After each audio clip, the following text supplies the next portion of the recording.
What's up? What's up? Welcome to the Don't Stifle Me podcast. My name is Jacob Stiefel, and this is my podcast where I sit down with people from all across music and performing arts and talk with them about how they got to where they are, the challenges, ups and downs that you face along the way, and really just whatever else comes up in conversation. I am also a singer and songwriter when I'm not podcasting. And if you're interested, I do have music on iTunes, Spotify, YouTube, all those things under Jacob Stifle, Stiefel. And you can check out that and more over at jacobstiefel.com. As for the podcast here, for the time being, we are running on the value for value model, which means that if you enjoy these talks, then it is in your hands to decide what I get paid to do them. So if you want to help out for that, you can go over to patreon.com/DSM podcast. And for as little as $1, $2, $3 a month, you can help support the process. But you also get behind the scenes pictures, videos, and downloads and a whole boatload of other things that are up for grabs. But now, right now, where we are in life is... my guest today is my old buddy, my old pal, George Shingleton. George is without a doubt, one of my favorite singers in Nashville. Not to mention just one of my favorite guys that I've met and become friends with since moving here almost 9 years ago.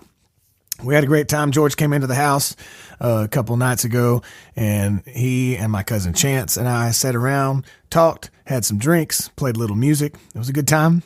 So without any further ado, here is me, my guest host, Cousin Chance Gray, and George Shingleton. Pick it up the piano.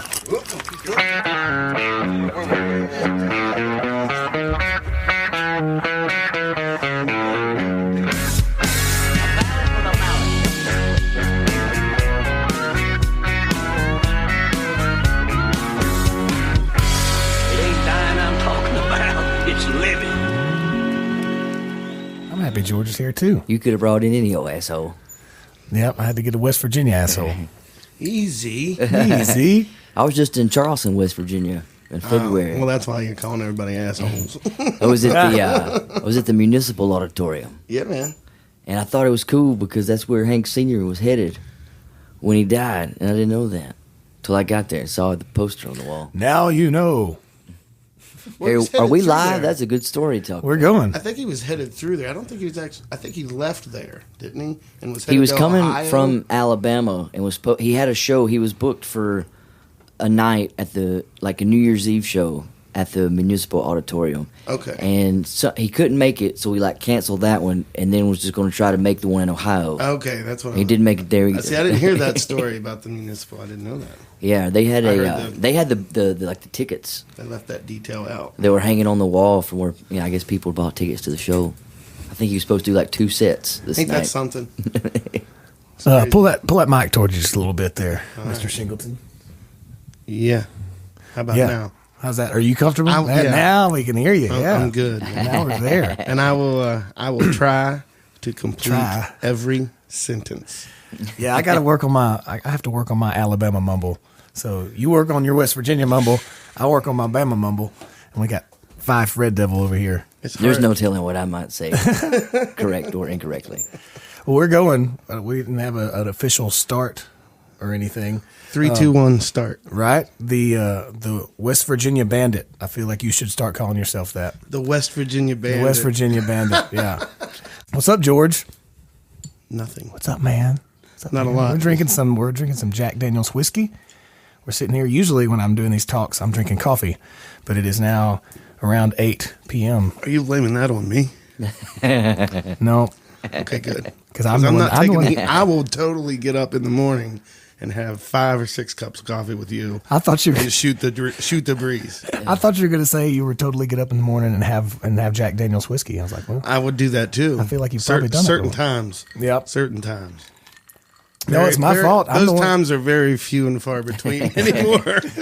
That's probably a good thing. No, when Oh, I knew man. I was going to get you in here, I was like, I really like hanging out with George. I should get him in on the evening when we can drink some whiskey and we can get loose, and then we can play some guitar later, and it's going to be a good time. Yeah. It's going to be fun. We even have Chance Yeah, Gray shit, here yeah. from Fife, Alabama. Yes. Ladies and gentlemen. Are you It's good to be both back from- here. I'm from Fort Payne. Sorry. Fort Payne, and you're from, Yeah, he's from Fife. Fife is a suburb of Fort Payne, Alabama. Gotcha. Yeah, I guess. I don't know. Fort Payne, just, when I was a kid, it was the place you went to get anything halfway decent to eat. And the Walmart was there. Yeah, that's where the Walmart is. Yeah, going to Fort Payne was a treat. How old were you when the Walmart went in? Or was it around when you was... It was there. But I do remember when it went from Walmart to Super Walmart. Oh, man, that blew my damn mind. We skipped Walmart, but we didn't get a Super Walmart till 99, 2000. Oh. Yeah, I just graduated high school when they built it, when they were building it. Big time. Yeah, I was going to get a job there. What town is it that you're from? Well, the county seat is Grafton, but Okay. I grew up, I don't know, 20 minutes outside. You know. Were you like in the county, or were you in like? I was in a county. Okay. But Grafton was the big, yeah. It was the Fort Payne. Definitely. There you go. Definitely. If you call us suburbs of Grafton, that's probably the comparison you would make. Did you have brothers or sisters or anything growing up? I did. Yeah. How many of those? I had a sister and a brother. He's Yeah. younger. The brother's younger. He's 6 years younger. I like to think he was an accident, but I don't think he was. It's possible. Accidents happen. Yeah. I thought mom and dad were done with me. Yeah. You know. What? There's another one? 6 Damn years. it. You know? They might have thought that too. Yeah, that's what I'm kind of thinking. But I shouldn't say that. My brother is like, he's my brother. You know? What does he do? Well, he works for a gas company out of West Virginia. He's got one of those legitimate job things. Yeah, he's a pretty smart feller. That's good.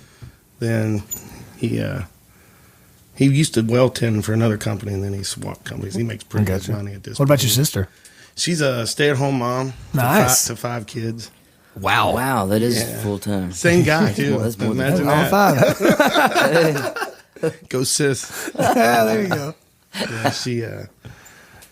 she's a good kid. She went to culinary arts school Yeah? after school or after high school. Well, now she's got to cook for 5 kids. So Yeah. She never got a job Yeah. after that. He's in the nursing field, medical field. You really are coal miner, railroader, or in the medical field in West Virginia. If not, you're not making any money. they all still live around home there. Yeah. My brother lives probably within 25 to 30 minutes of my dad and mom. And then my sister's about the same spot on the other side of the county. Yeah, we were talking earlier, and I said one of my favorite memories of you is we were hanging out talking one night, and you said that if you ever had success, that nobody will be able to find your ass because you'd be in the mountains, and if somebody wanted something, they'd have to like send a letter or something. Definitely. If my wife would let me, oh my God, dude, I would live an hour outside of Nashville. Yeah. Right. You know, I don't have a bit of problem driving an hour to get somewhere. To do the thing. Whatever. You know? And go take a piss off your front porch. There you go. Yeah. That's where I'm at. Like, where can I piss off my front porch and not get the neighbors upset? You know. I'd like to have a cabin someday that nobody knows where it is, and it's just out in the middle of the woods, and like there's no power. Maybe has some water, maybe running water. I don't know. Depends. I'd like to think I'd know where I this live cabin without is. running water. Yeah, you want running water. Okay, but like I want to be able to just say, all right, Jacob's going to be gone for 4 weeks, and I'll be back. Yeah, Yeah. that's what I'm trying to do. Like that's where that's. I'd know where this exactly cabin what I is, said. right? Probably. That's I good. would tell a lot of people where the cabin was. You wouldn't have access to it unless I wanted you to, you know? So, I mean, I wouldn't have a problem being like, yeah, man, come to my cabin. You Yeah. know? We'll party. Or something. What do you think, Chance? What's your dreams and aspirations for The living? ones that I had last night, or just in general? Just in general, and living domiciles in the future. Do you have any aspirations of cabins or mountains? Yeah, man, I think it would be really cool to have a cabin in the mountains, and I love the beach, so I would love to have a hut somewhere on an island and not a tourist spot. Yeah. I think, and then I could go to whichever I was feeling like. But those That does sound pretty nice. yeah, a boy has big dreams. At what point in the boondocks of West Virginia did you start playing music, Mr. Shingleton? Let's see. About 4. tambourine at Yeah. church. Yeah. Yeah. Did your parents or anybody else in your family play anything? My dad tinkers. I mean, he'll pick a guitar, peck on the piano a little. Nice. He's a great baritone singer. Has Yeah. a really low, but it's more of a choir sound. Yeah. He's not into the country music. Gotcha. So did you grow up singing like in church with choirs and that whole deal and everything? Yeah. So did you learn when you were doing that? Did they teach you like harmonies, like as far as the baritone, tenor, all that stuff, or did you just kind of have to pick it up as you? They tried. You know what I mean? Like there was very few actual musical trained choir directors in our county. Right. So I would imagine, the ones at church, they were probably somewhat trained, but I mean, that's probably how I learned, and then quartets and trios and stuff later on. Like because I played bass in a gospel quartet in high school off and on, and that was the first time I really got to experience like harmonies and started to actually understand what it was. And I remember riding on the tour bus with them, and I was asking one of the singers, Andy, I said, can you just explain harmony singing to me? Because at that point, like neither my parents sang, and I didn't know anything about it. And I was wanting to learn. And he said, well, it's kind of like when you make a chord on the guitar. You've got all these different notes, and when you press them together and you strum that chord, well, that's what all the voices are doing of the different parts. Yeah. And it was like somebody just switched on a light bulb. Yeah. I was like, whoa, that makes sense. How about that? But I still don't know, like, I know like tenor is the higher male voices. Yeah. And then, of course, I know bass. And then baritone is just above that. But I don't know. I lose it on like alto and soprano. And I don't know. It's a confusing game. I just, I'll stay away from it for the most part if I can. Get in where you fit in is always the kind of I always did, we would do the choir stuff. Of course, I did choir in high school too. I mean, it's an easy grade. So, you do it. And then, but after that, it was, I'm not really a harmony guy. I can do it, but it ain't going to be right. Yeah. It's going to be more what I hear. Yeah, the most I've ever actually like sat down and worked on it has been like strumming the chord of whatever key we're in. Yeah. And I'm like, okay, I'm singing this root one here, so you need to be doing this note, and you need to be doing like something, just piecing it together. But I don't feel like that's the proper way. I don't know. Man, I don't know. I just know that I jump between 3s and 5s, and I don't even know which one's which. Yeah. I think 3's supposed to be lower, and 5's kind of the high part. The 5th, I've always heard the high. When you're making the chord or whatever, like you're talking about. I don't know none of that stuff. We can make a C chord. Let's go. Yeah. I'm sure everybody listening knows exactly what we're talking about, right? Yeah. Oh, everybody. I was just wondering if after your harmony lessons on the gospel tour bus, if you ever hung out with any girls on the gospel tour bus. On the gospel tour bus? Hey, the girl I was dating at the time, it was her family's gospel band. But let's not go into much more detail. Oh, my goodness. I think my first makeout session with a girl was on the back of a church van. Definitely. Yeah, absolutely, mine too. Back seat of a church van. It was not the gospel bus, but it was a church van back seat. Had to do a lock in. Let's make it a skate lock in. I think we were heading to a canoe trip. Like what we were doing, and I might have even got a handful of something on that same trip. I think we should write an EP. I'm gonna leave it banking out. Called. I might have gone into too much. What's the EP called? We should write an EP about this and call it the Church Van Chronicles, and let 4 or 5 different people tell their tour bus story or church van stories. Yeah. And then let that be a song. Each track will be a different person's story. I remember hearing stories, not of my tales, but I remember hearing stories of like church trips where they were taking like buses and people were in the back like under blankets, and every once in a while the youth group leaders would like stop and turn the lights on and be like, hand check. That was coming. I know it was coming. I never got busted, but I knew some guys that did. Oh my goodness! There was this. Well, I ain't going to talk.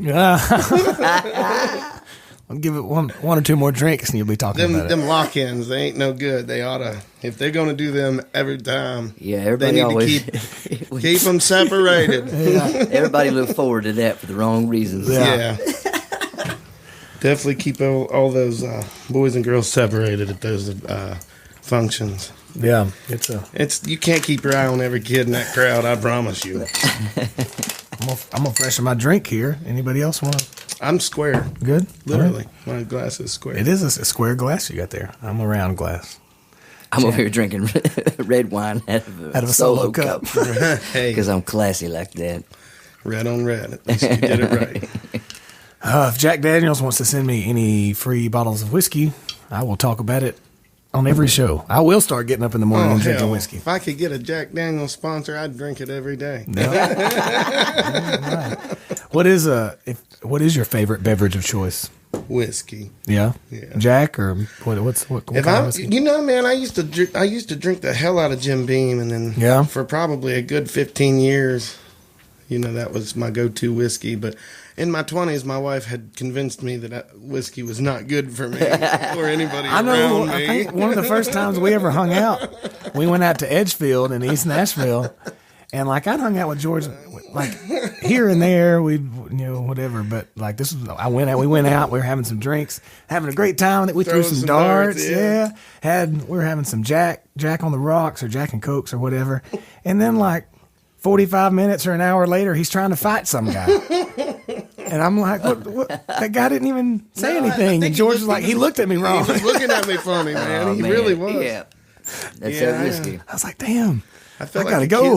Well, there's just certain combinations. Does that make sense? I know everybody's like this. I don't care who you are or what you say. There's certain days when the whiskey, when you're just sipping and you're kind of irritated, but you're not irritated. Life's not killing you, but it's kind of got you, Yeah. You're just kind of pissed off. I mean, I think that's just where sure. I was at, but I had energy to go with it, and I didn't know what to do with it. And it just kind of turned on me, did its own thing. It was perfect storm, Your wife and I were both like, well, maybe it's time to go. Yeah. Shane was there. Guitar picking Shane. Oh, Shane. Sanders. What's he doing? He should have come over and hung out. Is he playing tonight anywhere? That's a good question. George is thinking. George is thinking real hard. I don't know. I don't think so. Mark Cardwell, the guy that plays drums for me from time to time, was actually telling me he saw y'all play sometime recently and said Shane played some solo or sang a song or something. He said it was the best shit he's heard in months. Dude, Shane's great. I said, yeah, Shane's awesome. Shane's talented as hell. Even singing. And I like it because I like watching him because he doesn't bounce around or anything too much. No, but he's he's just solid, just good. Yeah. Oh, he's a great guitar player, man. I dig him. Very rarely do you catch guys that's on Broadway, that young with that much finesse. Yeah. If I should say so. He's still. What is that over there? Chance is knocking over my California raisins. Okay. Well, you've knocked all four of them, one of them over. They were in the way. I remember those cats. I've got some other ones somewhere. Carried it through the grapevine. This was unfortunately it was the first place I think I heard it through the grapevine, and several songs. I had a California Raisins cassette tape. Man, I think I had that same tape. Yep, I think we all did at some point. Yep, I heard it. I know that. At what point did George Shingleton start playing music for people and singing songs and getting paid to do so? Getting paid. That's the trick. That still ain't happened yet. Yeah. You mean people get paid? People get money to do this? Oh, I think the first gig I had was Macaulay's Pub on Llewellyn Hill. Yeah. At the very top. And I found my thrill on Llewellyn Hill. That's not what it is. That makes me think of that. High school? No, I was out of high school. I was, 21-ish. Yeah. Did you do the college thing at all? No, didn't have the money or that and didn't want to spend anybody else's money. It's not for everybody. It wasn't. Yeah. I went straight to work in a print shop and did that for about 3 years between that first one, got laid off, went to another one. And then I worked as a prison CO. Really? Is, I want to hear about that. That didn't turn out good. No. Oh, no. What happened with that? I want to hear. That's probably where I got my fair share of drinking habit started. So what is that? CO? What is that like? Corrections officer. Oh, okay. Like at the prison? Oh, yeah. and had to keep the hair high and tight. No stepping out of line. Couldn't even carry a beard. Really? Yeah. So you were clean shaven, high and tight? Clean shaven, high and Man, tight. I can't. I'm military trying to imagine style. that. I'd love to see a picture of this. Yeah. I'll pull up a picture here in a minute. Yeah. And, anyway, yeah. So I did that for about 18 months, and I gave up. I did not have the right temperament for that job. Yeah. Or the right mind. You're trying to fight guys at Edgefield that are Oh, looking at you man. wrong. I can't imagine. Prisoners. I got thrown off the unit once, the behavior mod unit. Kid, hey, he spit on me. I do remember when I was a child, my dad told me he didn't condone violence, didn't condone fighting, but he said if anybody ever spits on you, it's okay. Yeah, it's okay. Give him out. Yeah. My old man was pretty hard on us on that. He didn't want us to start doing. Yeah. But he was very big on protecting ourselves. Right. Give it hell back, boy. Yeah. Don't start it, but don't let him. Don't let him get the upper hand if you don't have to. Yeah. We always you could always smell that. What'd you do after the prison? I went to work in a factory like my dad, and Yeah. his dad, same one. Oh, really? I begged him to get me on. I begged my dad to get me on. Oh, West Virginia life. Yeah. Yeah. I was driving 45 minutes one way to get to that prison. Yeah. And that was racking. Man, that was back when George Bush was president and the gas started going up after the war started. Or right before the war started, It was $1.70 to $1.90, we're all pissing and moaning. Yeah, I remember when about it got up to like $2.80 or like $3 or something. Man. Everybody was freaking up out. home it was like right at $4. Really? Yeah. I can't remember in college. That was when I was probably in college. Was that like 05 to 07, 08, somewhere in there? I think we're a few years apart. I don't remember. I'm 01. 01, okay. 02. Okay. Man, I remember when it was sometime, let's see, this would have been 2012, 2013 or so in there when it jumped back up again. I remember that was when I first started going out on the road. And I remember driving to damn Wisconsin when I bought gas in Wisconsin, close to like the Illinois-Wisconsin state line for over $4 a gallon. I believe that. And like filling up my van, it was like It's expensive $90 or anyway. $100 or something Yeah. like that. Oh, that was rough. That was when I was hemorrhaging money on the road. Oh, man. Yeah, that's what you do. Yeah. Yeah. If you can do that for 10 years, Right. give it 10 years. Then you man, can- then you can be successful. might get something going Yeah. to where you can do it for another 10 years. If you're good. If you're good. I think some people with 2 or 10 years don't know they're not any good. Absolutely. Man, yeah, there's just some people that you just want to be like, just pull them aside and be like, look, man, like, you're just not good. Man, don't even. But I don't want to do that. It's I so wouldn't much. say that. As But somebody needs to. As I'm walking to the Tin Roof every Thursday afternoon, Yeah. my Thursday happy hour gig, there's always at least 3 bars I walk past, and there's at least 3 bad singers that I hear. Yeah. And I'm just like, I look at whoever's with me, and I go, I'm not usually this guy. And I'm like, but I just don't. Who did that to them? Who Yeah. told them that they were good enough? They needed to be on stage singing. All the people trying at to their make it as a church. living. All the people at their churches. And their mama. I guess so. Because I never understood that. Like, how can you not hear how bad that is? Yeah. Like, don't you ever Surely at some point, record? I was about to say, surely at Do some you point you've not recorded record yourself. anything and compared it Yeah. to what's really... Listen to Vince Gill and then listen to this recording that you did of yourself. Listen to the dead fish or whatever. A cow. A bawling cow or whatever. A meowing cat. And most of the time, well, let's just keep talking. It is what it is. You'll hear some good ones down there, though. There are some good ones. I tell people when they come to town, I'm like, because they always say, I got to go to Broadway, got to go to Tootsie's or whatever. Oh my God! And I'm like, yeah, you should go down there. I always send people to Roberts because it's the most consistently good. You're right.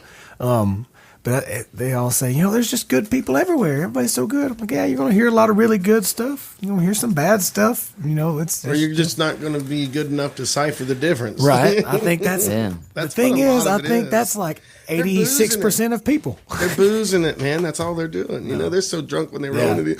Dude, this guy just nailed that solo, and he probably played, 3 or 4, notes off on, half the measure, But, whatever. If people are digging it, I guess they're digging it. I had to go into it just a couple weeks ago, and it was awful. Yeah. We need to have a therapy session here for Chance's trip to Tootsie's. I'll pat you on the back for even walking in that place. I haven't been in years. I've been there on my trips to town. That was it. I've been in town for almost If the singer hit a note while I was in there, then I didn't hear it. Yeah. No, it's bad. When did you move to town? 2011. 2011? Yeah. What had you come down like October. before then? Visited and stuff? My first trip down was May 2nd, 2010, the day it flooded. Like when they got. Wow, yeah. I mean, the day it flooded. We were driving in that rain coming into Oh Kentucky. my goodness! As soon as we got into Charleston, West Virginia, It's your fault. It just went to hell. And I'm just like, oh my God, and I'm driving. Yeah. There's like a minivan full of us. My parents were here that weekend or whatever, like right before that happened. And I remember when the rain started was the day they were going to be leaving, and Dad had to like look and find alternate routes down to Alabama because they had like the interstate closed off and this road closed off. So he had to like wind and twist and turn to get back home. And at that point, I lived on 2nd Avenue downtown. Oh, wow. And on like the 3rd or 4th floor. So nothing of mine was damaged or anything. But I remember going down periodically throughout the day and looking at the river. It would just be a little bit higher. Yeah. And a little bit higher. And a little bit higher. And I remember people were talking about it flooding. I was like, y'all don't realize how much water it's going to take for it to come over this river. There's no way that's going to happen. Oh my goodness! Oh man! Hadn't done it in over 100 years though, so think about it. I was like, that's so much water, y'all. Yeah, well, so's what I know. Man. That's crazy. It did. It flooded like a mother. It was. Just, Oh no, I remember coming in and just being like, well, because there were certain places we couldn't go. Yeah. And it was just like, man, you're kind of missing out on stuff. Opryland was done. Man, there were so like when you come to town, you don't fish even and get to visit sharks and stuff Opryland. like swimming loose in Yeah. the mall.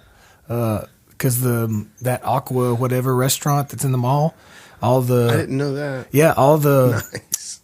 what do you call what do you call the things that the fish swim in? Aquariums? Yeah, that's it. Oh That's my it. goodness! I couldn't think of it. That happens to you too. Yeah, Just couldn't think of it. Oh yeah. Yeah, all the aquariums busted open when it flooded, and so all the fish and sharks and whatnot were just swimming throughout the mall. Or so I heard, and I didn't see it myself. But. Did the internet tell you? He read it on Facebook. Well, You read the it article. was truer than true then. Yeah, I promise. it was on the Facebook. No more factual than that right there. Did you? So you came down when it flooded. Were you coming down like to check it out to think about moving here at that point, or? Yeah, the fella I was coming with, he was introducing me to a guy that used to play. He owned a bar in PA just across the border from Morgantown, West Virginia, in Waynesburg area. Yeah. And he opened a bar in my home, the hometown where I grew up, Grafton. Yeah. And so that's how I met him.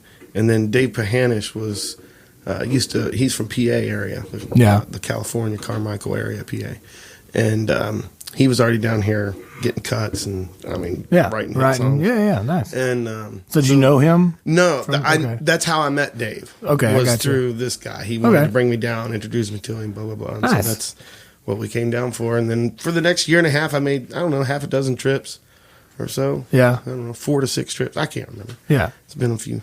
Yeah, right, yeah. Did you? So when you came down, did you like immediately start writing or start playing? Yeah, or- I was trying to write up home, but there wasn't nobody writing. you know. Right. I wrote with one guy on a West Virginia Radio Corporation. He's not there no more. He's moved on to bigger, better things, I guess. And but I, a couple of songs that's on the album. I think 3 of them he co-wrote with me. So he's that was it. You know. Do you do mostly co-write stuff? Do you ever write by yourself? Or I do. I'll get a lot of times I'll get a 50 to 60% of a song figured out. Yeah. Where I think it should be, and then I'm going to Take it to somebody, yeah. because I'll start getting too picky. Yeah. And then it's just like, well, then what if I just give them the idea of where I want it to go? Yeah. You know, and it's a lot of times it's good to have that second. Yeah. And then there's other times, you know, the writer will, you know, you feel guilty when you do that to a writer, though. Yeah, man, can we write a song for me? But you don't have an idea, you know. Yeah. And you're just like, oh, this looks great, you know. Yeah. I'm trying to get a record deal.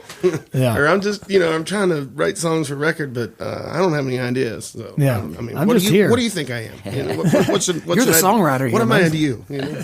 Yeah. Don't you have an idea? You're a writer. I've only done the co-write thing. I mean, I've co-written a lot, but it's usually with people I know. And, you know, a lot of people do it with just like random. They get set up with random people, and I've done it a few times, but not much. I've had about a 50% success rate with doing the on the fly, having somebody do that. And I tell you, when it's right, it's right. Yeah. You know what I mean? Like, oh man, that worked out perfect. And then you'll go back a hand. You'll know that it was good, and he'll know it was good, or you know, vice versa, whatever. Girls, and you know, like you'll be like, oh man, I want to write with that guy again. I got another idea. It's like, man, this guy, he gets what I am. And I guess the good part of that is worth the bad ones. I guess when you make the good connections, it's worth maybe the few that. Whenever you write one good one, it makes the 10 bad ones seem very petty and like it's like a golf shot. You know, whatever, you know. Hey it's man, like, it's like a good golf shot. Exactly. You're like, oh yeah, I can do this again. 1 in 10, 1 in 10. You're like, damn, I'm good at this. Every time I play golf, takes me a few holes to get warmed up, and then I'm all right for like holes 5 through 13. Yeah. And then I'm tired of it. But then by like hole 17 or 18, I hit like one good shot, and I'm like, man, if I played 9 more holes, I'd probably be a lot better. You think that? Yeah, you think that. For sure. It's definitely not the truth.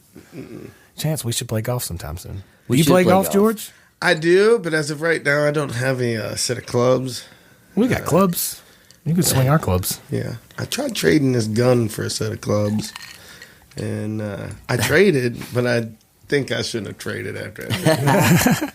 But I didn't have no money in the gun. So I bought a set of pretty nice golf clubs one time on Craigslist, and they were, I don't know how much you know about golf clubs, but they were blades, which means they're solid in that, like, they're better clubs, but you have to hit, like, almost perfect. You have to hit the ball, or else it doesn't work. Whereas if they're like, I forgot what you call it, like concave or whatever, then you can hit it. Anyway, so I got these like nice clubs, and when I went to pick them up with the bag, the guy was like, I got these shitty clubs over here. You can just take those because you're buying these. And I was like, okay, cool. And I tried playing with the nice ones and just kept shanking the ball, and it just couldn't hit it right. And I tried playing with the shitty clubs and kept hitting it like awesome. So I was like, well, I'm just going to play with these. And I sold the nice ones. Ended up just about making my money back. Good call. That's how you do that, world. I had a set of golf clubs stolen at the golf course. That it was the home of the George Shingleton band. A good buddy he owned it. He passed on since. But somebody stole your clubs? Somebody stole my $150 Accudy set of golf clubs from Dick's Sports that I bought for Good Friday of the year 2006. And Good Friday. Good Friday, George, out buying golf clubs. Yes, sir. In 06. Yes, sir. They were having a massive sale. Did you have a high and tight and clean shaven at that point? In 2006? Oh, yeah. Yeah? Yeah, let me see. Pull up a picture. I want to see this George Shingleton I've never seen before. Talk amongst yourselves. Talk amongst yourselves. I'm trying to think Good Friday of 06, what I was doing. Were you even You legal? and you and I were having a good time in Tuscaloosa, living in the Royal Court apartment 11A. 1514 Bryant Drive. That's right, 1514 Yeah, I remember Bryant that. Drive. I guess that's what I was doing. That was spring of my freshman year of college. I was probably hungover or drunk. What your freshman year of college? Yeah. Yeah. Yeah. I graduated high school in 05 and then went to Tuscaloosa and graduated there in 09. I was in Tuscaloosa a couple weeks ago, and I went by our old apartment, and it still looks about the same. I think all they've done is paint. painted the building and painted the doors. I hope the inside looks a lot better. They need to tear that place down. Start over. Start fresh. You remember when we had to set that bug bomb off because we kept having like Several roaches? times we did it. That was the most embarrassing thing in my life. We had roaches crawling across the floor. I remember sometimes like people would come over and I would like I would see one like crawl up the wall, and I would try to walk to the kitchen and knock it off before someone saw it. Yeah. It was so embarrassing. It was I remember one of the times we had to set that bug bomb off, and neither of us had anything to do, so we just went and walked around the mall for like 5 or 6 hours. Yeah. Until we could go back to our apartment. What a dump, man. Man, it happens. You know? And then I remember the last 6 months, a year or so of living there, the air conditioner kept freezing up. And in Tuscaloosa, that means So it gets hot. humid. Yeah. But it would freeze up, and we'd have to set a pot, turn it off, and then set a pot underneath the air conditioning unit so it would start dripping and thaw out. And then it would kick back on. And that was a regular occurrence. I'm struggling here. I ain't gonna lie. It's all right. You trying to find that picture still? I'm trying. It's all right. We can find it later. I'll put it up on the website. Yeah, I wouldn't do that. I'm really looking for it too, and that's what's upsetting me. I knew where it was at one time. Chance, you got any jokes? I don't have any jokes that I can recite right now. Seriously? I don't think so. I'm trying to think if I have any new ones. I don't think I have any new ones. Like, are we talking one-liner jokes or like? Whatever. You can go into a story if you want. If you want to do some stand up, you want to do some stand up comedy for us? I don't really do that. No. I do if I've had the right amount of whiskey. Did I tell you about the dream I had one time where I was the muffler on a 1981 Chevrolet Custom Deluxe pickup truck? It sounds like a country song. I was the muffler. You was the muffler. That was me. And then I woke up and I was exhausted. I hear ya. Man. That's as good as what do you call the guy with 2 left feet? Or what's a guy with 2 left feet wear to the beach? What's that? Flip flips. That's a Shane Sanders special. Oh, man, that's great. Oh, I may steal that one. It's pretty good. It is pretty good. I laugh every time he says it. That's pretty funny. I'm easy to entertain though. What's the weirdest gig that you've ever played, George? A strip club Yeah. in Morgantown. Yeah. What was the name of it? Morgantown, West Virginia. Sapphires? I think it was Sapphires Gentlemen's Club. It's funny because, like, I've asked a few people that question, and I've had it asked me before, and it's like everybody, there's no hesitation whatsoever. Everybody knows that show, that weird, whatever it was, like that weird show. Like it's immediate. Like, for sure. Yeah. You're never going to forget that one. Tell us about it. I want to hear about Sapphires. All right, you roll in. They got where I was playing. It was totally separate from the the ladies. And their pole. You didn't even get to see the naked girls while you were playing? No, we could have if we wanted. Yeah. The boys did after the show, but we played in the room where the bartenders actually wore something. Yeah. And but there was a group of people and they had these snakes, like boa constrictors. What? And I'm up here playing. That came out of left field. Playing some Haggard. Live snakes? Oh, yeah, live snakes for sure. And, Had they been at church earlier that evening? I don't think so. Okay. I could take you to a church or two like that. Yeah, us too. Yeah. Those are a little awkward services. Anyway, just there was snakes there, and that was weird. Playing, I think I'll just stay here and drink by Merle Haggard, and you got this snake crawling all over the bar and all over people, and you're just like, what the hell? Then when you go to get paid, you go to the back and you have to ring in. They got 2 guys with me, and they ring you into the office, and he unlocks the door through a buzzer system to the office, and big fella sitting behind the desk, and there's thousands and thousands of dollars on the desk, and there's a handgun right here, and, and all the 2 fellas that's with you, they're carrying, what I mean? Like, you're just like, okay, all right. How much I owe you? I was like, well, we said, when we set the deal up, $500, Yeah. And he was like, yeah, man, that's cool. Just let me know when you want to play here again. Did they pay you in ones? No. No, but that'd have been great if I would have. How many times did you play there? Once. Oh, just one. Just once. I did not call that fella. Like I thought it was weird that they called. I thought it was weird that there was music there, live music. Yeah. You know, and so not in the room with the naked women. No, like no, there that was like definitely somebody, a DJ. Like who's going to be in there watching the band? Yeah, who's gonna go to the strip but club you'd be surprised how many people took a break from the girls' room. You know, and came in to see the you? dance and would come in and sit in, drink a beer, shoot the breeze, and hoot and holler for a song. I've seen way too many titties. I've got to go hear the band. Listen, man, it's West Virginia, you know, and I don't mean that disrespectfully. I'm very proud of where I come from. I just, you know, you're going to see some weird stuff. I mean, those folks, they do what they want to do, and if that's what gets them going, then that's what they do. That was in Morgantown? Is that what that was? Well, outside of Morgantown, you know, it was. We won't say the exact location. I'm not going to give up the location. Did they have steaks? Because one of the best steaks I've ever had was at a strip club in Portland, Oregon on a Sunday afternoon. I don't know, but that does not surprise me in a way. Weren't you at a hell of a ribeye. Weren't you at a different strip club and then you went to that strip club for the steak? Yes, the one I was at didn't have steak and I was hungry. So I went across town and had a ribeye. Sit there by myself. I wasn't drunk or anything. Was it awkward? It was very awkward. Yeah. And then my friends showed up when I was just sitting there eating some French fries and a ribeye. So you're sitting there eating the ribeye and French fries. Yeah, I'm just watching. and they're dancing. Dancing. I was at the beverage bar. Yeah. I didn't go sit in front of the girls. That was weird. I've never been a fan of strip clubs. I mean, I like naked women, don't get me wrong. I'm with you. But like every time I've been in one, I'm not the guy that's going to be up front with a fistful of cash throwing money at them. I don't have a fistful of cash. Exactly. To throw money at them. Hence why I'm not going to be that guy. If I did.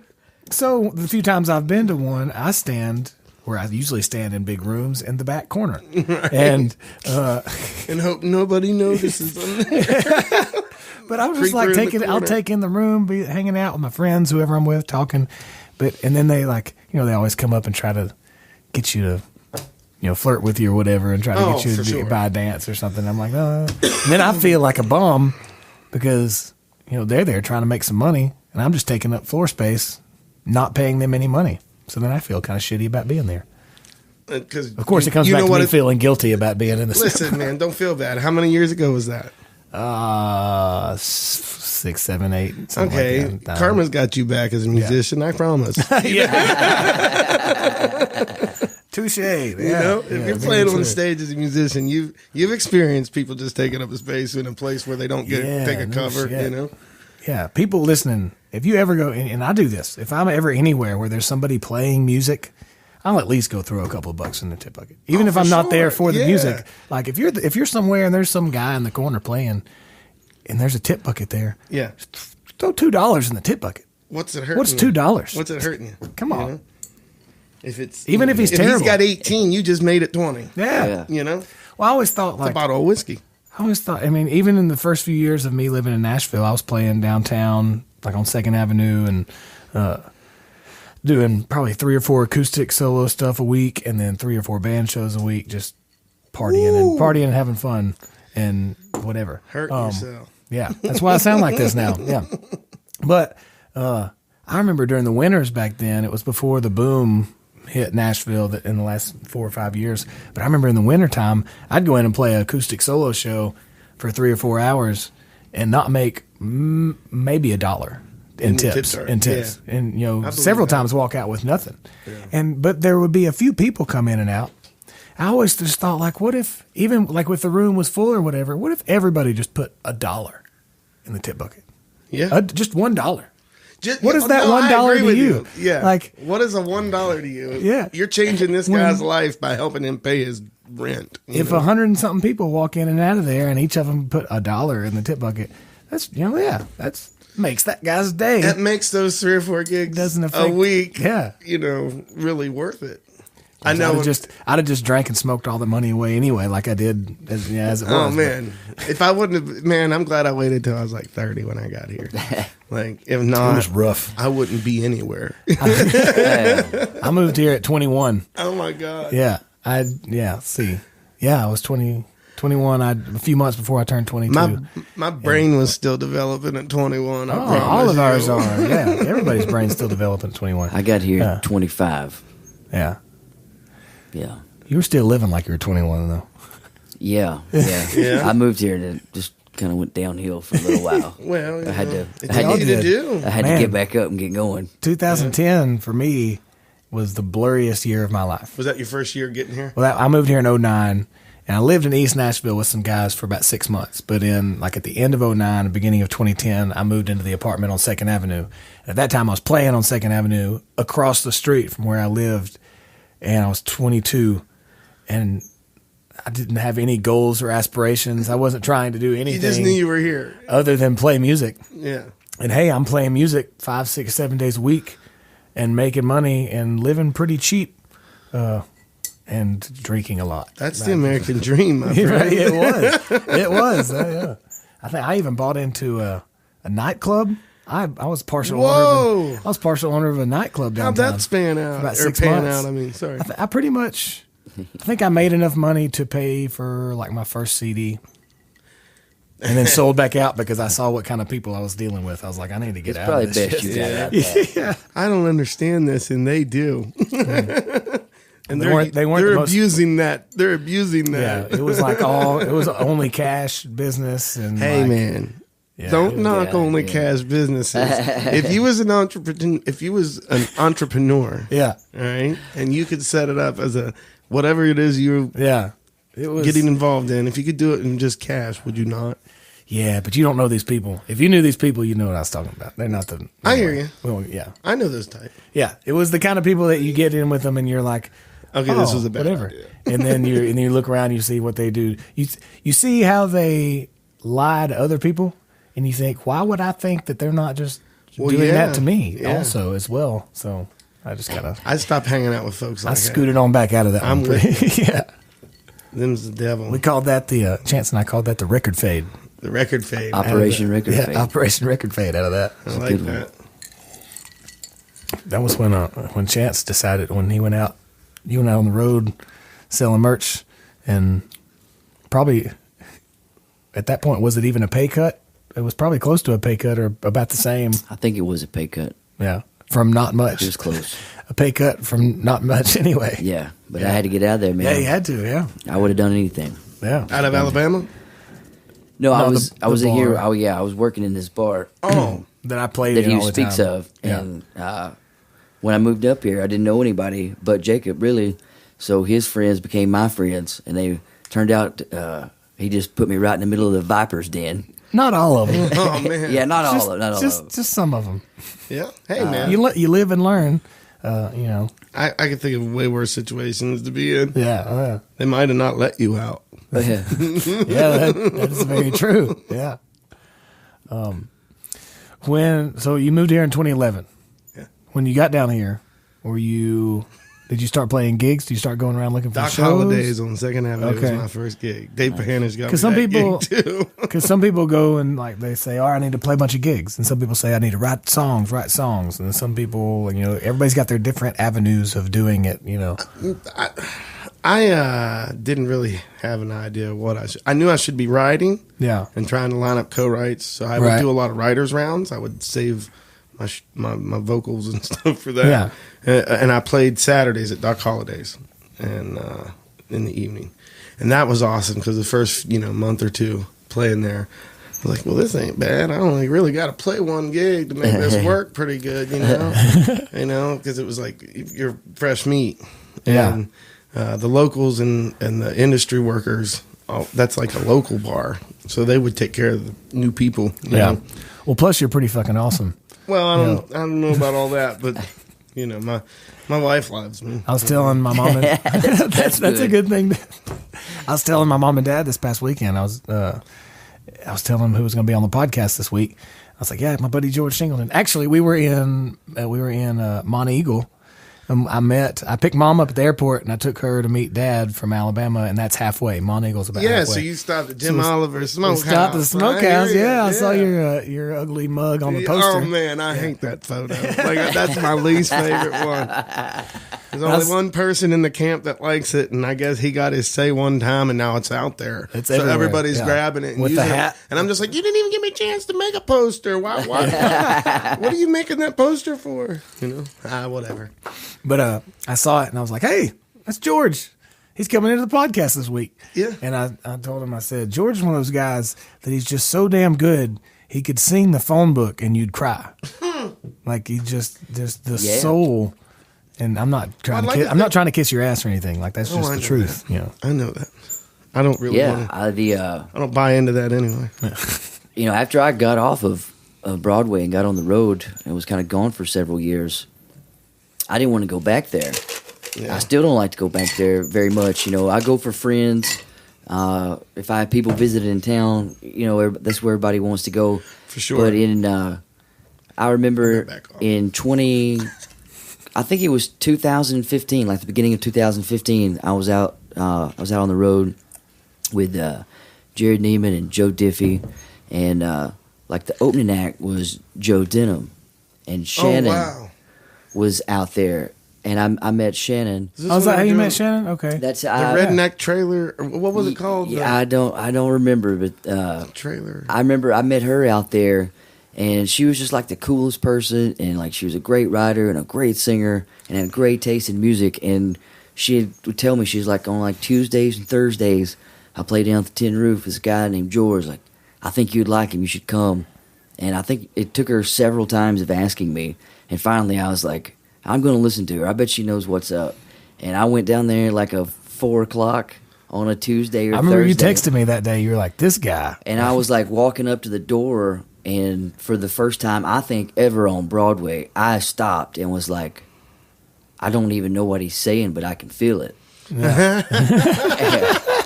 And then, I walked on in and sat down, and I was like, man, this guy can sing. Like, it was so great, and I felt like I felt what you were singing, and I think you, like, made the connection with me, and I was like, I was texting him immediately, like, this guy's awesome. One of my favorite things about, one of my pet peeves about watching people play and sing is when I can tell that they'd rather be playing solitaire.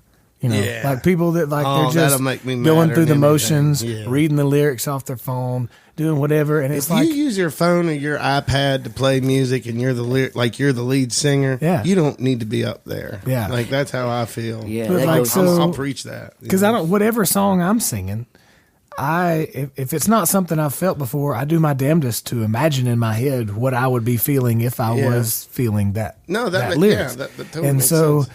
And that's one of the things I love about watching you sing is because when you're singing, it's all feeling. It's all like I can tell you're just, it's just coming from in here, you know? Yeah. And I think that's why, like, I don't play anything. I only play certain songs. Yeah. I rarely ever learn a new song. And it's not because it's not just laziness. It's because there's not like, I have to really feel it. Yeah. I got to understand it. I got to make sure that I can make it mine. Yeah, I made the rule when I first started playing downtown, and it's probably I probably could have made more money than I did, but I just told everybody, I said I'm not going to play music that I don't like. Yeah, if I wanted to do stuff that I don't like to make money, for sure, I'd go work in an office somewhere or something. Jobs. You know? Yeah, they have jobs. There's a lot of jobs in Nashville. Let me tell you, you don't have to play music to make money here. That's for sure. But so I definitely get that vibe from you, and that's one of my favorite things. No, I appreciate that. Yeah, I mean, hey man, I can't do it if I don't feel it. That's just the way it is. What kind of stuff did you listen to growing up? What were your favorite? I didn't get into like some rock and some hard country till some true country. Yeah. Other than 90s, until late in life because my parents sheltered us so much against it. Yeah. So Waylon, very cliche, man. You know, I'm the same. Yeah, I'm the Leonard same way, yeah. Skinner, the Allman Brothers, Waylon Jennings, Merle Haggard, Hank Jr. You know what I mean? And there's Like, the reason that those people cats, say that. You know? But then, the older I got, the more I realized that it wasn't just because these guys were. It shouldn't be cliche, man. If that's what you like, if that's what you're feeling, For sure. I get it. I don't want to be them, but I will say that, if I'm going to sleep at night and I want to try what relaxes me is throwing on, the Spotify or the, iTunes and pull up Merle Haggard's greatest hits, and I promise you will sleep. Yeah. You will sleep. It's not in a negative way. Oh, yeah, no. He's just that relaxing. He will calm you. For sure. Like his vocal, the music itself is just so. You put me on a natural high. Exactly. Ah, so good. Exactly. Mine is Red-Headed Stranger. If ever I want to lay down and relax, I just put on. I'm a big fan on that. Oh, it's so good. The music was scarce on that album. Oh, so man. scarce. Oh, it was just there. Awesome. If I could only So listen to timeless. one album for the rest of my life, that would be it. I'm Hands with. down. I think I could go with you on that. Yeah. It's timeless, Yeah. and Yeah. that's why I think I like Willie. It doesn't matter 50 years before his time and 50 years after his time. Yeah. His music will fly. Like Yeah, I just that's think crazy how that happens. for sure. it's just awesome. I swapped emails with Mickey Raphael, who is Willie's harmonica player. I've emailed him. I got a friend of ours that was on the Erin Enderlin that was on the podcast.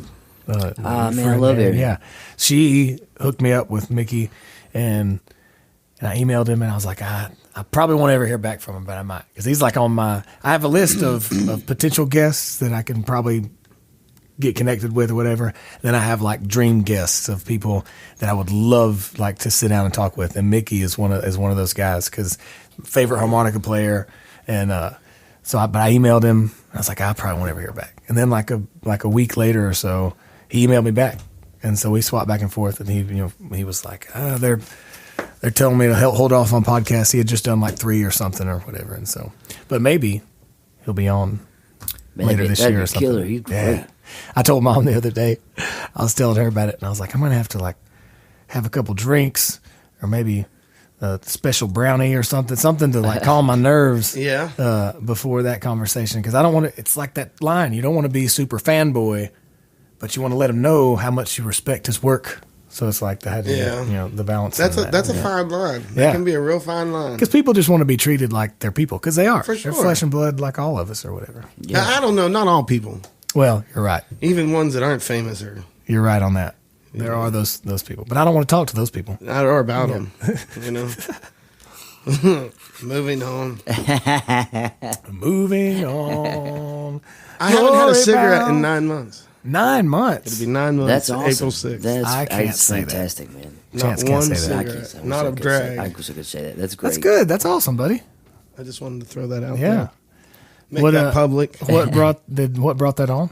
Just personal choice, or Getting older. yeah, My family members. Just yeah. seeing the effects that it's had on the older ones and Oh, the yeah. ones that are getting older. And I how it's too late, even though they've quit.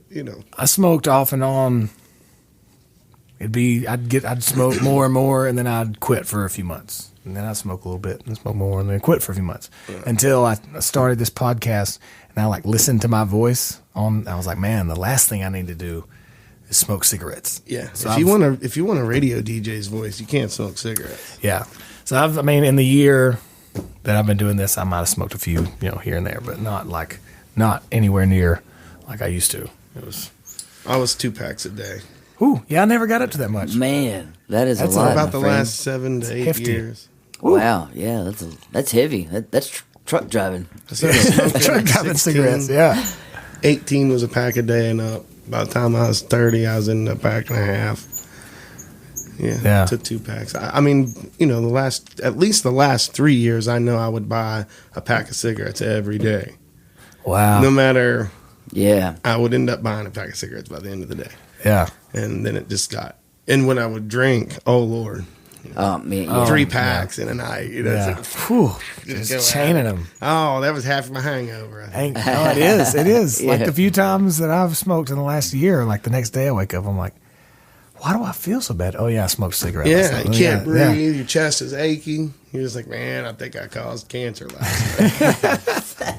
Last night did That was it. That did it. That Yeah. gave me the cancer. It's always last night. So my papa passed away. Really? Yeah, he went 3 times with it though. The 3rd time got him. Yeah. I'm not laughing at it. My papa was my of course, favorite of course, person. yeah. Probably my favorite human. On When Earth next? When did that happen?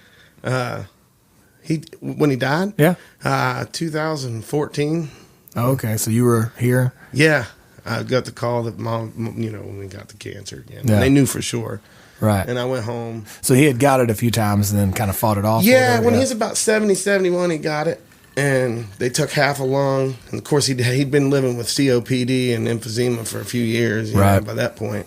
And carrying around the tank and smoking a cigarette. Well, at that point, he hadn't been on oxygen. Okay. When they took half the lung, that's when he went on oxygen. Right. He couldn't help it. He had to be on it. Yeah. At least some of the time. And then the last 4 or 5 years. Well, then he was about 75. He got it again. And they asked him the first time if he's going to quit. And, you know, he's like, hell no. He's like, man, I've been smoking over 60 years. He's like, why would I quit? Why would I stop now? He's like, I buried my wife when I was 57. He's like, I'm old, boys. You know, I don't care, you know. I like smoking cigarettes. Yeah, he's like, there's nothing about it I don't like. This dude, like, either rode his own or smoked Camel, the Camel Wide non-filters. Oh, man. That's strong. His whole life. I mean, he's a chain smoker. You know, it was one right after, especially after he retired. You know? Yeah. And anyway, 75 rolled around. He got another bout in that same lung. They got rid of the rest of the lung.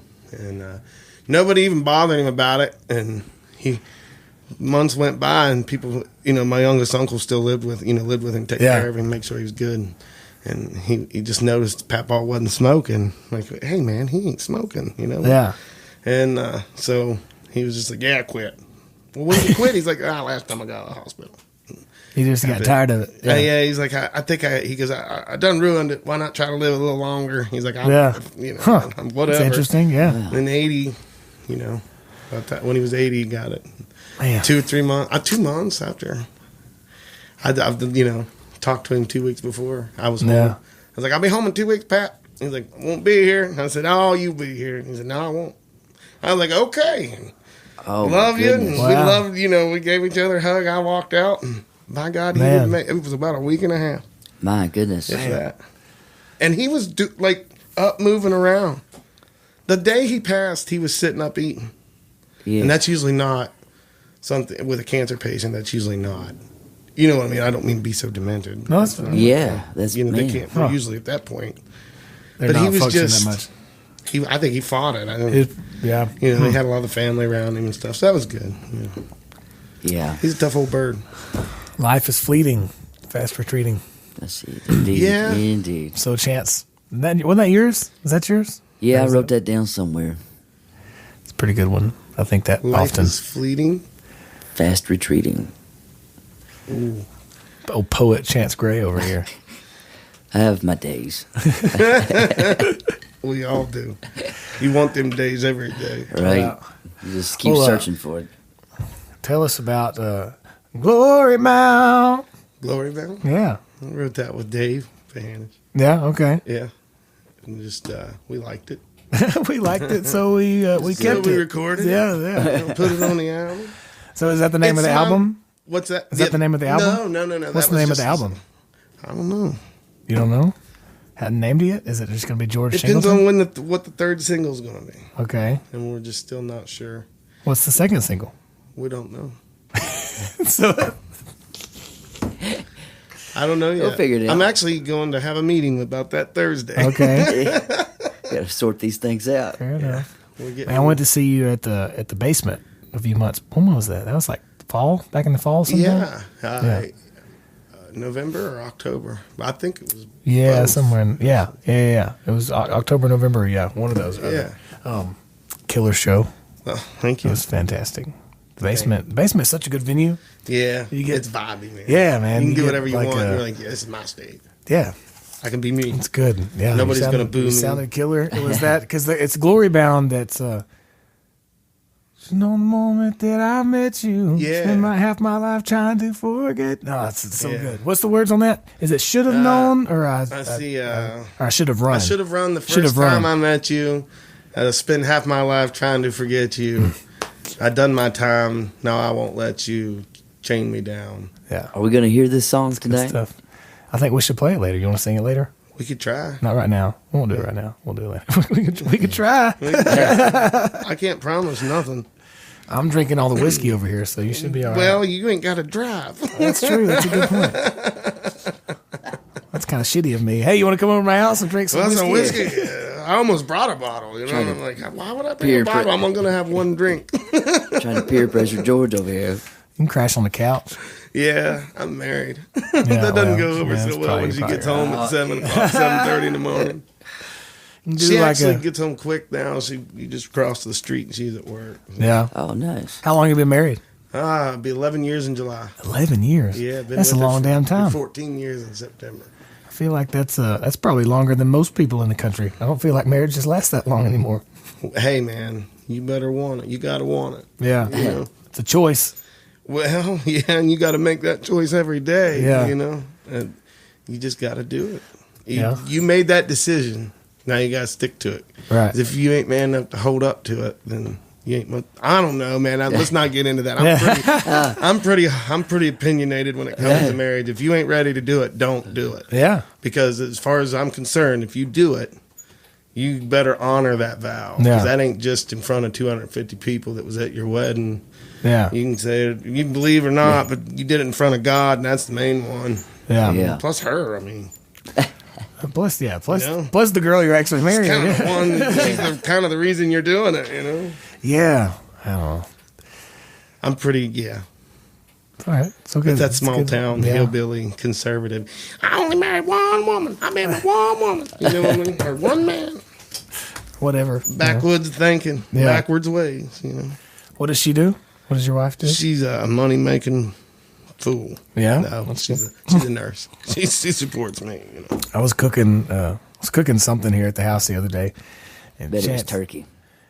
Well, no, this is like like some I turkey. think it was one of my new recipes that I've been working on, and you said something about this was a few months ago, and you said something about all the new recipes and stuff that I was working on. I said, yeah, I'm working on my trophy husband material here, and like my cooking and my cleaning, and I'm trying to find and track that rich, good looking Alabama fan I hear you. girl out there somewhere. Man, you find her to get two.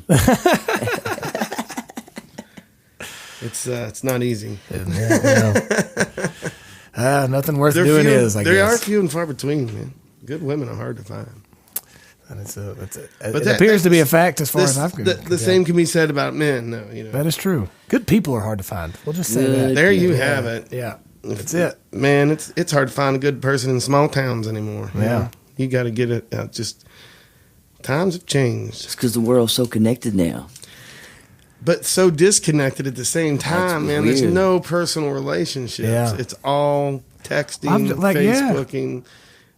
I went into the Instagramming. bank the other day, and like when I go into the bank or the gas station or stuff like that, I try to leave my phone in the car. And so when I'm standing in line, I can look around at the person next to me and say, "Hey, how you doing?" or whatever. And I went up to the counter at the bank. George is laughing at me. What are you laughing at? Because you're one of a few. Yeah. I know. So I went in, I was at the bank and I went in and I had some cash to deposit, and I deposited it, and the guy was like, you can, just so you know, you can deposit this at the ATM.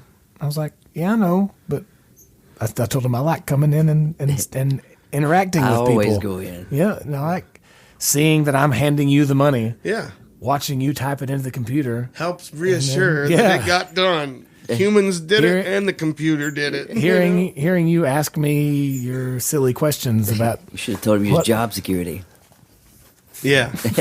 I will say this. I moved from Madison, Tennessee to Hermitage, Tennessee, which is like a V, like, just like a fork in the road. from Oh, you're in downtown Hermitage now? Nashville. Yeah. Oh, cool. So it's like 10 minutes. Yeah. Yeah. Whatever. But I changed. I'm in the same bank. Right. But a different branch. And Right. I'm not going to throw out no names or what branches or nothing. But, I mean, is it better or worse? sometimes it's all.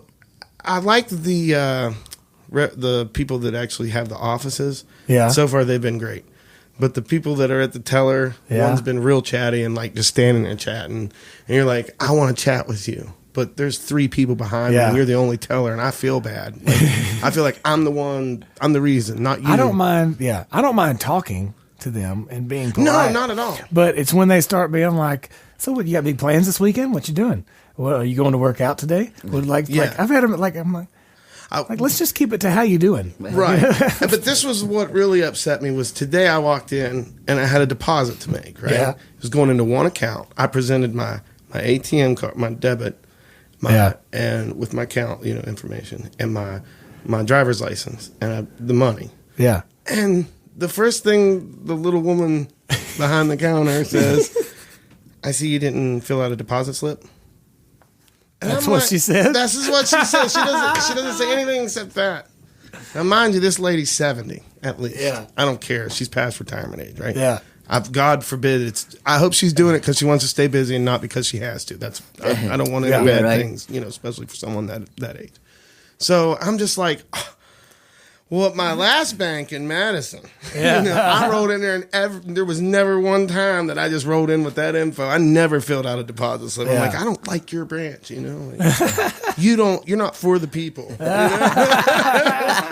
I want to make regions. Oh, you know what I mean? I didn't mean to do that. I'm with Regions too. Other than that, I'm really happy with them. That was the only sour experience I've had there so far. Yeah. So far, but I'm gonna tell him. I'm gonna go tell him tomorrow. I'm a pretty simple George guy. Shingleton I just doesn't feel like you. I just gave you all the information that you need. Yeah. Does it really hurt you to Type your that in. computer Yeah. and make that go through and just hand me a receipt? Maybe there's protocol, but come on, you know. Do I look like a guy that follows protocol? Do I even look like a guy that knows what that is or how it works in the banking system? Then I tell my wife, she's like, "George, you're supposed to fill out deposit slips." And I'm like, "That's stupid. I've never, not even back home." Of course, back home before we moved here, Emily's mother worked at a bank, and that's who did our bank. I was about to say, back home, you probably walk in and they say, "Hey, George, how you doing?" Yeah, it's pretty ezy. I got your account pulled up right here. All right. Yeah. Well, they did because it was my mother-in-law. Yeah.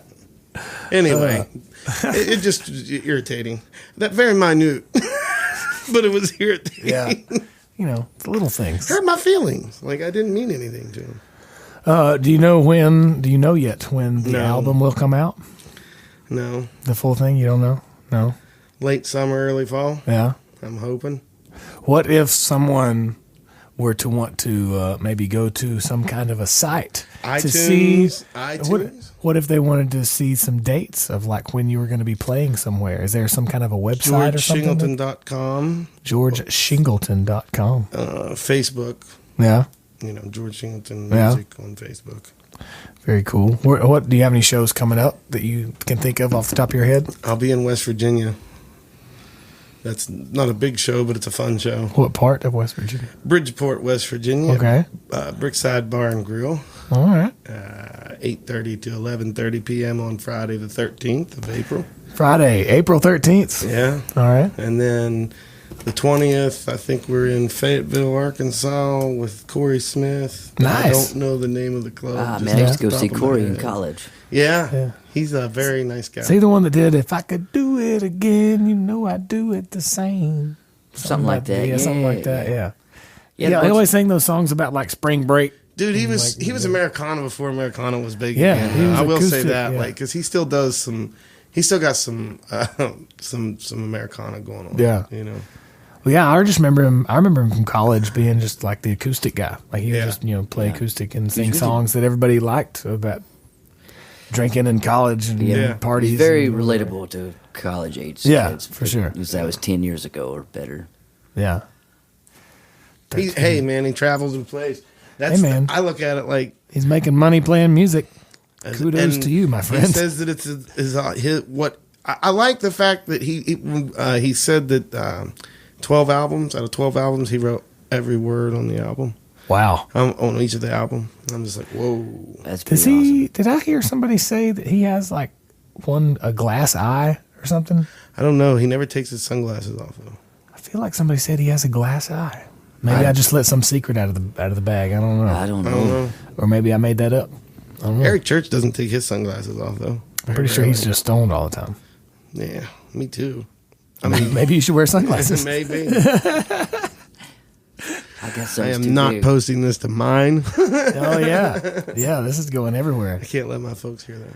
George's mom. They probably won't listen to the whole thing once. Oh yeah, we're an hour These guys in. ain't even playing music. Barb, I just wasted an hour of my retirement. I can hear my dad. Then I get a phone call. Boy, what was that? So Glory Bound, the song is available on iTunes, iTunes, and Spotify, Google and all that shit. iPlay, or Google, iPlay, Google Play, that stuff. Chance, when's your when are you gonna have stuff available on iTunes and Google Play and the Spotify? I don't know. I'm about in the same boat as George. I'm not real sure. Yeah. Right now, I think I would be shooting for, I don't know, June, July, maybe, or maybe Summer, sometime in the early summer. fall, something. Yeah. Chance A lot of is things gotta recording fall into place. an album or an EP. I'm doing a five or six? 5-song EP. 5 songs. Yeah. Right on. Yeah, it's good stuff. We just got music going all over the place. I'm trying to figure out when I'm gonna. I was gonna say, when's your next one? I was gonna go. I'm trying to decide if I'm gonna go back to Memphis or if I'm gonna record here in town somewhere. Yeah. It's kind of up in the air right now. I've got the songs that a bushel of songs that I want to record. Just trying to figure out, where and when and the logistics of it and all that stuff. So Hey, that makes sense. it's a process, ladies and gentlemen. It's a process. It's yeah. It doesn't have to be as much of a process. Yeah. I have found that, sometimes if you want to do it, you just do it. you Yeah. know? I just want to play. By God, I just want to play music. I just want to write and play music. Yep. And create it and Hell, I don't even have to be the writer. Yeah, I just If love it feels music. right, it is what it is. What are I you just gonna want to make my way doing that. Yeah. What Well, more? I'm not trying to be on radio. I mean, I will. do? If they want to play it, I'll be on it. As long as they don't want to change you, why not? Yeah. Yeah. If you can be what you think you should be, or what you're wanting to be, or what you're trying to brand yourself, Yeah. why not? I heard Sturgill Simpson was on the Joe Rogan podcast the other day, and he said, I'm not in the music business. He said, I don't like the music business. I'm not in it. He said, I'm in the Sturgill Simpson business. I make music that I want to make and put it out there for people. If they want to buy it, cool. It was something along that lines. I was like, that's great. That's awesome. Well, that's really great, Yeah. But you got to have the success that Right. the old fellers had That's before the- you can get that's the away with second half saying of that. Yeah. That's the second half. You of don't. I have my different thoughts on that. Yeah. And I think you should never shun Music Row. that. Yeah. I think that can be a legitimate avenue for you to get where you want to be in your career. I think it just depends on the I person. think that you can play the game however you want to play it. You don't have to actually abide by their rules, but you don't have to shun them Yeah. by any means. Because Yeah. eventually they're going to look at what you're doing. I mean, that's how Waylon did it. Yeah. Eventually they got it and was like, we could make a bunch of money. Yeah. Let's Yeah. do this. Let's get on Well, I mean, I board. think they did that with him because now he's got some record. Who's he with now? Well, he's with Atlantic, but Yeah. I think Atlantic, yeah. I think that's more of a New York, I don't know. I think it is. I mean, I see what you're saying for sure. Like, I think it just depends on the person. I think. Hey man, they're I got different. all mad respect for that cat. I was preaching his gospel as soon as I heard him. Yeah. I'm all about him. Yeah, You know. but no, I'm with you. Like, there's so many routes and avenues and ways to There do is. things that there's Yeah, there's no wrong there's way no to right do or it. wrong, Yeah. but there is somewhat of a rough draft of an outline. You know what I'm saying? Of Yeah. an essay. Or Yeah. so it's like. But that doesn't always that doesn't work for guys like you and I. Yeah. Like I'm not that guy. I can't write a song for Chance to sing. Now, if I write a song for me and Chance just happens to like it and it thinks he can make it his, hey, yeah, I mean, you did that. Yeah, I was know? about to say with So, Greyhound we of haven't even Georgia. mentioned it. Yeah, Yeah. But So- George here and some friends of his wrote Greyhound of Georgia, which was on my Memphis Sessions album. Right. But Chance heard you sing it and sent me a recording of it. He said, "Gotta listen to this song." I was like, "That song is fucking awesome. I want to play that song." And so we recorded it. And thank you for that. No, by the thank way. you Yeah, for that. no. You know, I appreciate that. I owe you like the $3.13 probably. That. Wait a minute. I'm doing this show for free, and you owe me $3.10. What? Musicians are not businessmen. Yeah, I don't know. I really don't know. I'm sure I owe you something. No, man, you're good. Oh, I recorded it too. I'm hoping that I don't know Yeah. that we'll release it as a single. I think it'll be more of a. I think Unforgiven's going to get this song called Unforgiven. There were several. I wish I could remember. There were several that you played that night. I mean, of course, they were all good, but there were several that you played that I was like, ooh. You know how you like. There's good songs, and then there's the ones that make you go, ooh. Yeah. Like, that was really good. There's And some there good was a handful that I think the good ones are the heartfelt ones. I think that's for anybody. you know? for sure. What Yeah. I can't have. I think you No. tear that up because I think you feel that. Yeah. like that's. Yeah. When you write your own stuff, you sing it better than anybody else. At least unless you're certain guys, Right. Unless you're George Strait, I mean, you're just awesome. But no, I see what you're saying for sure. Like the stuff that you can tell is coming from the heart. Yeah. Absolutely. Well, I think we should play some guitar and we should let George Shingleton sing from his heart. Yeah, do it. Do we have to do Glory Bound? We don't have to do You do we whatever don't have you to do want. anything. We can do whatever we want. Mr. Shingleton, thank you for talking. Chance, thanks for joining us. Yeah, man, it's good to be here. Thank My you house. for having us. Me Yeah. in particular. Yeah. You both kind of hang out here in the studio 24/7, right? I cook breakfast and eat breakfast here every morning, actually. Well, hey. I'm going to have bacon and eggs tomorrow sitting right here where I am. I just had bacon and eggs yesterday.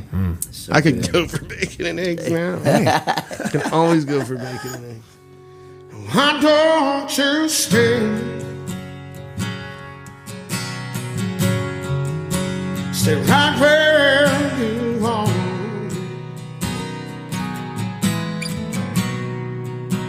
'Cause even if you leave,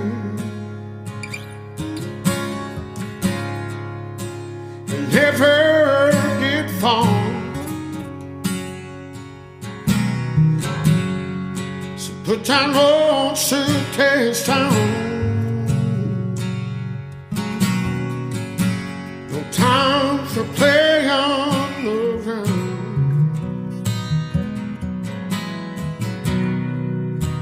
And why don't you stay?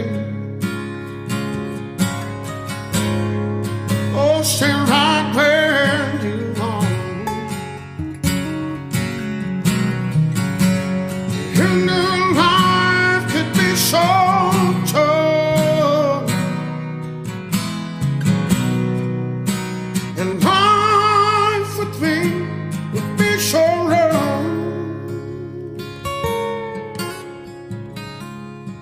We've been through this before.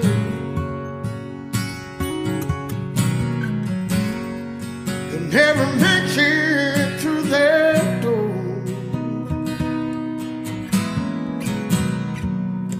So why don't you stay?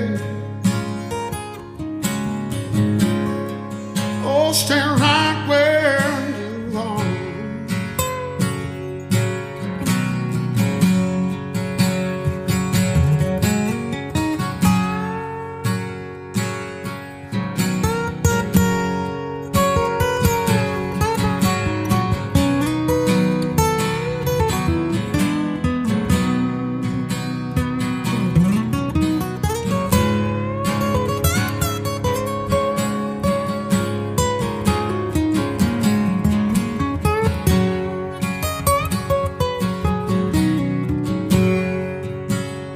Why don't you stay? Wipe those tears from your eyes. Say what you need to say. Don't wanna hear your goodbye.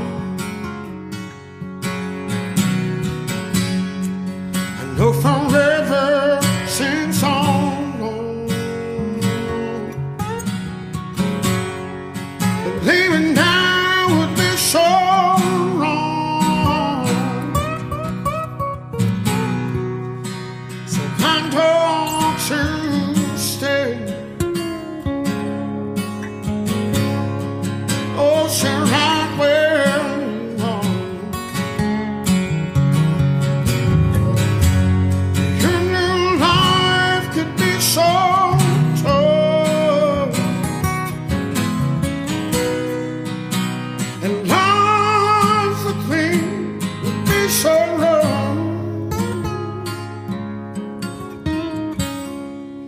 We've been through this before.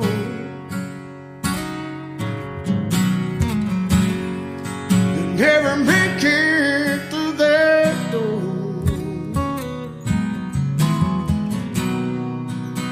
So I don't to stay. Oh, stay right where you are.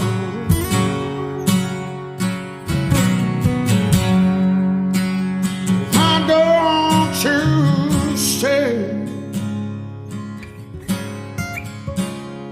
Oh, stay right where you are.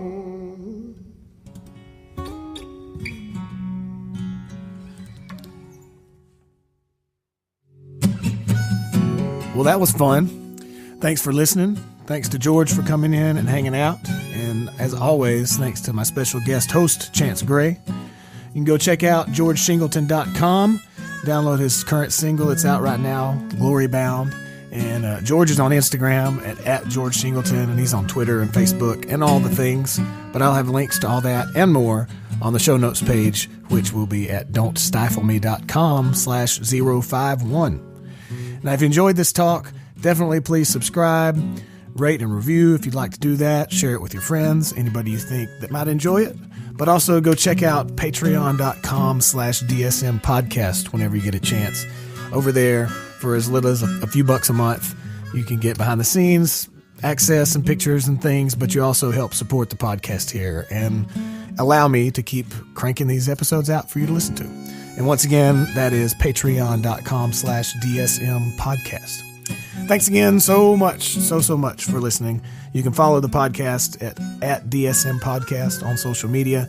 All my accounts are at Jacob Stiefel, and I run all that. So follow along, like things, comment on things, say hey, whatever you want to do. I hope you have a great day, a great week, my friends, and I will talk to you again very soon.